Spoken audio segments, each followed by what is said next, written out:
یہ بات ہے 25 نومبر 1961 کی کہ جب ایک 9 سالہ کمسن اپنی والدہ کے ساتھ ٹیسٹ میچ دیکھنے قذافی اسٹیڈیم لاہور جاتا ہے، اور ٹیسٹ میچ دیکھتے ہوئے وہ اپنی والدہ سے کہتا ہے کہ انشاءاللہ میں بھی ایک دن ٹیسٹ کرکٹر بنوں گا اور پاکستان کی نمائندگی کروں گا۔ اس کی والدہ اس کی طرف مسکراتے ہوئے دیکھتی ہیں اور دعا دیتی ہیں کہ اللہ تعالیٰ تمہیں ہر نیک مقصد میں کامیابی عطا فرمائے۔ اور ٹھیک 10 سال بعد وہ کمسن 3 جون 1971 کو پاکستان کی جانب سے ٹیسٹ کرکٹ میں اپنا ڈیبیو کرتا ہے، لیکن ڈیبیو میں وہ کچھ خاص کارکردگی نہیں دے پاتا اور اسے ٹیم سے ڈراپ کر دیا جاتا ہے، اور ٹیم سے ڈراپ کرنے کے بعد اسے یہ کہا جاتا ہے کہ تم اب کبھی ٹیسٹ کرکٹر نہیں بن سکو گے، تم دوبارہ ٹیم میں کبھی واپس نہیں آ سکو گے۔ لیکن اس نوجوان کا جذبہ ناقابل شکست تھا، اس نے انتھک محنت کی اور 3 سال کے بعد وہ نوجوان دوبارہ پاکستان کرکٹ ٹیم میں واپس آیا اور پوری دنیا میں اپنا لوہا منوایا۔ دنیا اسے عمران خان کے نام سے جاننے لگی۔ یہ وہ وقت تھا کہ جب عمران خان صاحب اپنی شہرت کی بلندیوں کو چھو رہے تھے۔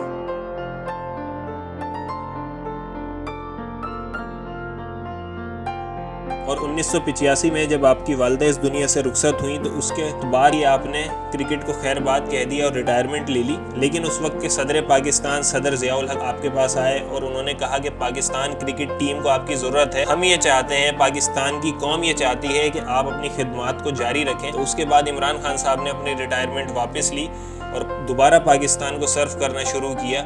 یہ وہ وقت تھا کہ جب عمران خان صاحب کینسر ہاسپٹل بنانے کے بارے میں سوچ رہے تھے اور آپ نے یہ عہد کیا تھا کہ میں 92 کا ورلڈ کپ جیتوں گا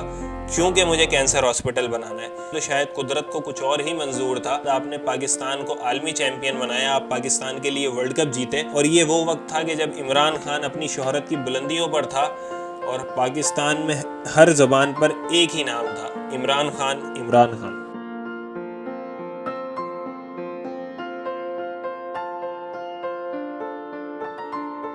اور 92 کے ورلڈ کپ کے بعد جب عمران خان صاحب نے کرکٹ سے ریٹائرمنٹ لی اور شوکت خانم ہاسپٹل کی ایکٹیویٹیز کو مزید تیز کیا، تو یہ وہ وقت تھا جب عمران خان صاحب نے سیاست میں آنے کا فیصلہ کیا۔ اسپتال کی تعمیر کے دوران آپ کو جب مشکلات پیش آئیں، آپ کا سیاسی لوگوں سے، سیاسی نظام سے واسطہ رہا، تو آپ کو اندازہ ہوا کہ ایک نیک مقصد کے لیے عمران خان کے جس کا اس ملک میں کوئی مخالف نہیں ہے، جو اس ملک کا ہیرو ہے، ہمارے نظام میں ایک عمران خان جیسے شخص کو نیک کام کے لیے، نیک مقصد کے لیے اتنی مشکلات کا سامنا کرنا پڑتا ہے۔ تو یہ وہ وقت تھا جب عمران خان صاحب نے عہد کیا کہ میں کینسر ہاسپٹل کے بعد اس ملک کے سیاسی نظام کو ٹھیک کروں گا۔ جو بھی آدمی ایک دفعہ یہاں اس ہاسپٹل میں انٹر ہوتا ہے، آپ نے اس کو انسان سمجھا۔ اگر آپ نے دیکھا کہ اس نے پھٹے ہوئے کپڑے پہنے، اگر آپ نے دیکھا کہ اس کو انگریزی نہیں بولنی آتی، آپ نے اس کی فکر نہیں کرنی، آپ نے یہ دیکھنا ہے کہ ایک انسان آیا ہاسپٹل کے اندر۔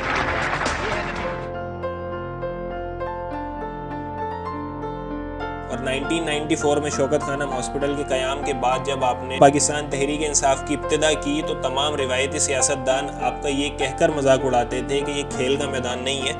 اور کچھ یوں کہا کرتے تھے کہ کھلاڑی ہے، کچھ دنوں میں ہی سیاست سے آؤٹ ہو جائے گا، اور کچھ یہ کہا کرتے تھے کہ یہ ٹانگے والی پارٹی ہے، کہ ایک ٹانگا ہو تو اس پہ پوری پارٹی آ جاتی ہے۔ لیکن اس کے باوجود آپ نے گلی گلی، شہر شہر جا کر لوگوں کو شعور دینا نہیں چھوڑا اور اپنی سیاسی سرگرمیاں جاری رکھی۔ آپ سے صرف ایک درخواست ہے، جو بھی تحریک کو جوائن کرے، صرف یہ یاد رکھے کہ ایاک نعبد و ایاک نستعین۔ آپ نے کسی انسان کے سامنے نہیں جھکنا،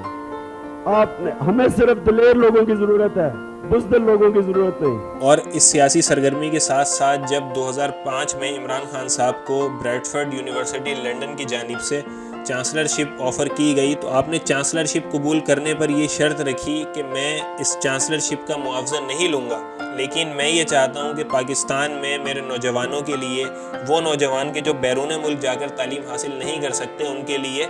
بریڈفرڈ یونیورسٹی پاکستان میں اپنا کیمپس بنائے۔ اور اسی دوران 2006 میں نمل یونیورسٹی کا قیام کیا گیا، اور Namal university Bradford university London سے ایفیلیٹ کی گئی کہ جو بھی طالب علم بلا معاوضہ پاکستان میں تعلیم حاصل کرے گا، اسے بریڈفرڈ یونیورسٹی لنڈن کی ڈگری دی جائے گی۔ اور آپ 2005 سے 2014 تک 9 سال بلا معاوضہ بریڈفرڈ کے چانسلر رہے، اور آپ نے 9 سال تک اس معاوضے کی قربانی دی اپنی قوم کے لیے، اپنے نوجوانوں کے لیے۔ تو یہ بھی آپ کی ایک وہ کنٹریبیوشن ہے کہ جو ہمارے لوگ، پاکستان، تاریخ پاکستان ہمیشہ یاد رکھے گی۔ دنیا کے میپ کے اوپر کوئی دیکھے کہ ایک نالج سینٹر ہے تو وہ یہ نمل ہے۔ اور بیک ٹو دی پولیٹکس، کہ جب عمران خان صاحب کے اسٹرگلنگ ڈیز کنٹینیو تھے اور تمام تان و زنی کے باوجود عمران خان صاحب نے اپنی سیاسی سرگرمیاں جاری رکھیں، اور پھر دن آیا 30 اکتوبر 2011 کا کہ جس نے پاکستان تحریک انصاف عمران خان کی سیاست کا منظرنامہ مکمل طور پر تبدیل کر دیا اور آپ سے ایک بہت بڑا گلہ ہے، آپ بہت سست ہو، آپ کو جگانے میں بڑی دیر لگتی ہے اور پاکستان کے تمام اسٹیک ہولڈرز اور تمام سیاستدان یہ بات ماننے پر مجبور ہو گئے کہ ہاں پاکستان تحریک انصاف اور عمران خان ایک سیاسی قد رکھتے ہیں۔ اور اس کے بعد 2013 کے الیکشن میں آپ نے 35 قومی اسمبلی کی نشستیں حاصل کی اور اس کے ساتھ ساتھ خیبر پختونخوا میں صوبائی حکومت بھی قائم کی۔ اور اس شخص پر قدرت کس حد تک مہربان ہے اس کا اندازہ آپ اس سے بھی لگا سکتے ہیں کہ جس نے بھی اس شخص کو دھوکہ دیا، جس نے بھی عمران خان کو بے عزت کرنا چاہا، وہ خود بے عزت ہو گیا۔ کہ حضرت واصف علی واصف فرماتے ہیں کہ جس شخص پر بھی اللہ کا کرم ہو اس شخص سے کبھی پنگا نہیں لینا چاہیے، کہ وہ تو اللہ کے کرم پر چل رہا ہے، تم اپنا نقصان کر بیٹھو گے۔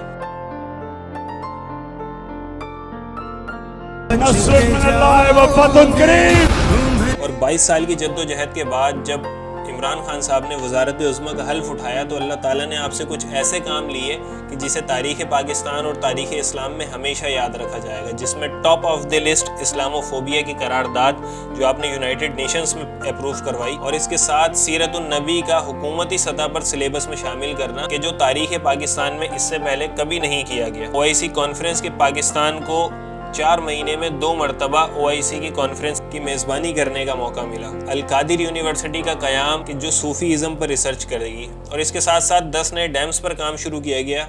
کہ پاکستان ہر سال جو دریاؤں کے ذریعے سمندر میں گرا کر اربوں روپے کا پانی ضائع کرتا ہے اس پانی کو بھی محفوظ بنایا جا سکے۔ اور آپ ہی کے دور حکومت میں کچھ ایسے اقدامات لیے گئے کہ جو پاکستان میں غریبوں کے لیے اس سے پہلے کبھی نہیں لیے گئے، جس میں ٹاپ آف دی لسٹ تھا صحت کارڈ، 10 لاکھ تک کی ہیلتھ انشورنس، احساس پناہ گاہ اور لنگر خانے، کامیاب جوان پروگرام کے جس میں بلا سود نوجوانوں کو کاروبار کے لیے قرضے دیے جاتے تھے، اور اس کے ساتھ ساتھ ایسا منصوبہ کہ جس کی دنیا نے تعریف کی وہ تھا بلین ٹری پروجیکٹ، کہ پاکستان میں 10 ارب درخت لگائے گئے۔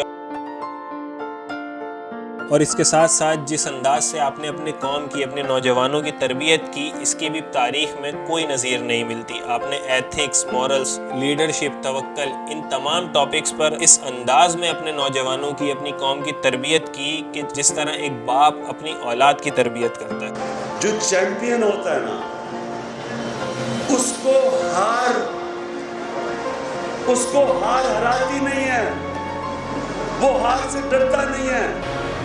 جب وہ بڑے بڑے خواب دیکھتا ہے، آپ اتنے ہی بڑے بنیں گے چیمپئن جتنی بڑی آپ کی خواب ہوگی۔ جب انسان میں انسانیت نہ ہو وہ عقل مند جانور رہتا ہے۔ انسان تو انسان تب ہے کہ جب اس میں انسانیت ہو۔ The resolution for vote of no confidence against Mr. Imran Khan, the Prime Minister of Islamic Republic of Pakistan, has been passed by a majority.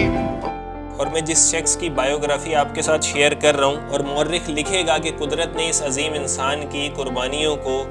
Contributions کو ضائع نہیں ہونے دیا، قدرت نے اسے بہترین پے بیک عطا کیا، بہترین ریوارڈ عطا کیا، کہ آج تمام پولیٹیکل پارٹیز، پورا corrupt system, media, international establishment, تمام مافیاز اس شخص کے خلاف ہیں، اسے حکومت سے نکال باہر کیا، لیکن اس کے باوجود بھی وہ اکیلا ہو کر بھی سرخرو ہے، اور آج اسے دنیا ایک کرکٹر، ایک سوشل ورکر، ایون ایک پرائم منسٹر بھی نہیں،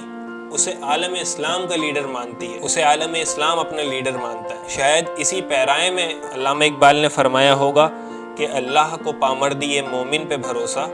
ابلیس کو یورپ کی مشینوں کا سہارا۔ تو بینگ اے اسٹوڈنٹ میں یہ کہہ سکتا ہوں کہ میں نے دور حاضر میں بھی یہ دیکھا ہے کہ سچ کی جیت ہوتی ہے، سچ ہمیشہ سرخرو ہوتا ہے۔ اللہ اپنے توکل کرنے والوں کو، اللہ اپنے راستے پر چلنے والوں کو کبھی ہارنے نہیں دیتا۔ دیکھا ہے کہ اللہ اپنے ماننے والوں کو کبھی تنہا نہیں چھوڑتا۔ میں نے اپنی زندگی کے پاکستان کے لیے لڑا ہوں، جو میں کر سکتا تھا میں نے کیا ہے۔ اب میں چاہتا ہوں کہ آپ اپنی ذمہ داری لیں، اپنی تقدیر بدلنا چاہتا ہوں، آپ کو ذمہ داری لینی پڑے گی۔ میں پھر سے کہتا ہوں جتنا میں کر سکتا تھا میں نے کیا اپنے ملک کے لیے، میں نے کسی پہ احسان نہیں کیا، اللہ نے دیا مجھے اتنا زیادہ، میری ذمہ داری تھی کہ میں اپنی قوم کے لیے۔ خان صاحب، آپ کو فکر کرنے کی ضرورت نہیں ہے، آپ اپنے بعد بہت سارے عمران خان، تیار کر گئے اور انشاءاللہ وہ اپنی ذمہ داری بھرپور انداز میں نبھائیں گے انشاءاللہ. آپ فکر نہ کریں. اللہ حافظ. Thank you.